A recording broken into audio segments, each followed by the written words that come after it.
ভিডিওটা ফানি হলেও কিন্তু কথাগুলো একদম মন ছুঁয়ে যাওয়ার মতো। ভিডিওটা দেখেন, আবার কিছু বলতেছি আমি। ধন্যবাদ মাননীয় স্পিকার। মাননীয় স্পিকার, আমরা এক হতভাগা বাংলাদেশী, যে দেশের প্রধান কাজ হলো চুরি, ডাকাতি, ছিনতাই, খুন খারাপি এবং চাঁদাবাজি, যার কারণে আমাদের দেশ আজও উন্নয়নের ছোঁয়া পায়নি। মাননীয় স্পিকার, আপনি জানেন যে নেপালে নতুন সরকার গঠিত হওয়ার পর থেকে আগামী 5 বছরে তারা কিভাবে দেশকে ডেভেলপ করবে অলরেডি সেই লিস্ট তারা তৈরি করে ফেলেছে। কিন্তু গত 3 মাস ধরে আমাদের সংসদে দেশের কথা না ভাবে, দেশের উন্নয়নের কথা চিন্তা না করে নিজেদের মধ্যে যুদ্ধ লেগে আছে। মাননীয় স্পিকার, দেশের এই জঘন্যতম পরিস্থিতিতে সাধারণ জনগণেরা কর্মকর সংসার চালাতে হিমশিম খাচ্ছে। মাননীয় স্পিকার, স্কুল কলেজ এবং মাদ্রাসা যাওয়ার পথও রক্ষা নেই মেয়েদের।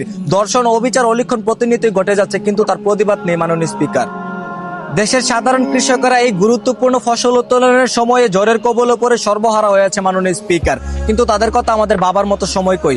দেশের চট্টগ্রাম সহ উন্নতিশীল সিটিগুলোতে পাহাড় পরিমাণ পানি জমে বন্যা হয়ে আছে। সেই সিটি কর্পোরেশনের কর্মকর্তারা নিজের ট্যাগ ভরতে ব্যস্ত থাকে। মাননীয় স্পিকার, বর্তমান জেনারেশনে মাননীয় স্পিকার, সারা দেশের শিক্ষার্থীরা পড়াশোনা বাদ দিয়ে টিকটক এবং বিভিন্ন অ্যাপ সহ অনলাইনে তাদের 99% মনোযোগ দিয়ে পড়াশোনাকে এড়িয়ে যাচ্ছে। মাননীয় স্পিকার, প্রকৃতভাবে পরীক্ষা নিতে গেলেও শিক্ষামন্ত্রীকে নিয়ে হাসি ঠাট্টা করছে। তবে কি এটাই আমাদের স্মার্ট বাংলা গড়ার লক্ষণ? মাননীয় স্পিকার, এদেশের আইন এতটাই স্ট্রং যে গতকাল ছিনতাইকারীদের তদন্ত করতে গিয়ে পুলিশের শটগান ছিনতাই হয়ে যায়। মাননীয় স্পিকার, এদেশের আইন শৃঙ্খলা বাহিনীর কাছে ততগুলো অস্ত্র নেই যতগুলো অস্ত্র রয়েছে সন্ত্রাসীদের কাছে। মাননীয় স্পিকার, তবে মাননীয় স্পিকার, শেষ ভালো যার সব ভালো তার, পুরো দেশ ও জাতির নিরাপত্তায় কাজ করে আইন ব্যবস্থা।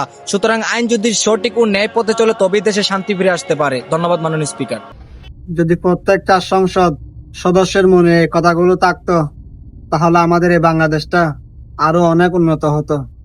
সত্যি ভাই, আপনার কথাগুলো অনেক ভালো লাগলো।